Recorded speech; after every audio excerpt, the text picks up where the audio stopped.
Ok, bonjour. Je suis en pleine promenade et je vais parler des malédictions transgénérationnelles.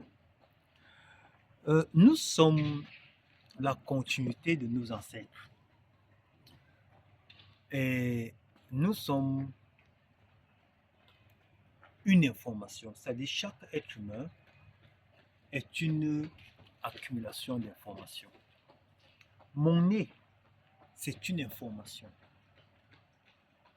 Ma main, nous sommes faits de cellules et les cellules, ce sont les informations. Et quand on se regarde par rapport à nos parents ou oncles ou ancêtres, tout ce qu'on a, ce sont les parties de leur corps qui sont projetées dans l'avenir. Par exemple, si tu regardes les êtres humains, à un certain âge, ils ressemblent plus à leurs parents. Donc, si tu as la bouche de ton père, c'est certaines informations qui sont passées de ton père à toi par la bouche. Si tu as le nez, si tu as les yeux, si tu as la mémoire, donc la cellule qui est développée, ce sont des informations. Donc les maladies transgénérationnelles sont passées par ces informations. Par exemple, dans certaines familles, on va trouver certaines maladies et ces maladies sont passées de père en fils. Ces maladies sont aussi comme le physique. Ça passe aussi comme le physique, c'est-à-dire que la ressemblance par rapport au père et à l'enfant, quoi. Parce que si dans une famille, il n'y a pas de ressemblance, on se pose toujours des questions si ce sont les vrais parents. Maintenant, au cours des générations, nous, en tant qu'enfants, on accumule les malédictions transgénérationnelles de nos ancêtres et on peut aussi en créer. Par exemple, quand une génération décide de vendre un patrimoine, cette génération crée des effets qui vont se répercuter sur leurs enfants et les générations à venir. Qu'est-ce que je veux par là dire? Un patrimoine, le patrimoine est créé par un nom et c'est pour être passé à des générations futures. Imaginez si quelqu'un essaie de vendre un pays, tu vends un patrimoine qui a un nom et qui est supposé être passé à des générations et des générations, ce qui compose un pays. Par exemple, les gens qui vendent les villages.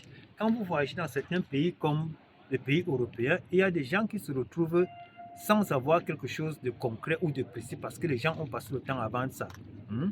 Donc, ce qu'il faut faire, c'est quoi? C'est d'être un peu plus intelligent et comprendre que non, quand vous vendez un patrimoine, vous passez des gènes de vente à vos enfants qui vont continuer à vendre tout ce qui va se positionner. Donc, dans certains pays, vous trouvez des biens qui sont étendus sur plus de 1000 ans. Je suis ici en Angleterre. Si vous voyez le royaume d'Angleterre, ça dépasse plus de 1000 ans d'écriture parce qu'ils ont conservé les biens. C'est comme ça dans presque tous les pays, ceux qui ont eu le temps de maintenir leur nom, ils ont maintenu des biens pour des générations. Mais dans certains pays, on ne trouve plus ça. Les biens des petits-fils de Louis XIV sont toujours entre les mains des petits et des petits-petits-enfants parce qu'ils ont transféré la richesse et les biens. Mais maintenant, si nous, on vend le patrimoine, qu'est-ce qu'on fait? On désintègre les noms et on crée des générations à venir qui vont répéter ce que nous faisons parce que ça va entrer dans nos gènes et ça va se répercuter dans les générations à venir. Quelqu'un peut acheter une maison et la revendre, c'est son business parce que ça se comprend.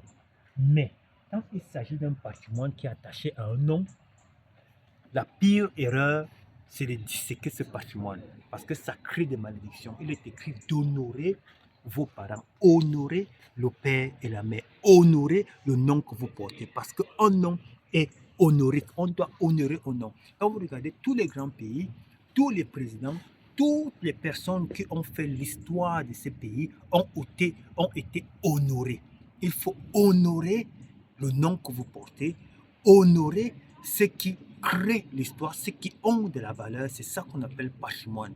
C'est très différent d'avoir sa propre chose et de revendre. Un patrimoine, c'est quelque chose qui est attaché au nom, qui est attaché à une famille, qui est attaché à une unité, qui doit pas être passé de génération en génération. Ce n'est pas à confondre avec une petite terre que quelqu'un a acheté, peut-être quelque chose que quelqu'un me fait. Il faut qu'on arrête de créer des malédictions transgénérationnelles pour nos enfants. Parce que chaque famille est appelée à créer des milliardaires, à s'enrichir, à se développer, à partir partout dans le monde avec l'empreinte des ancêtres. Merci.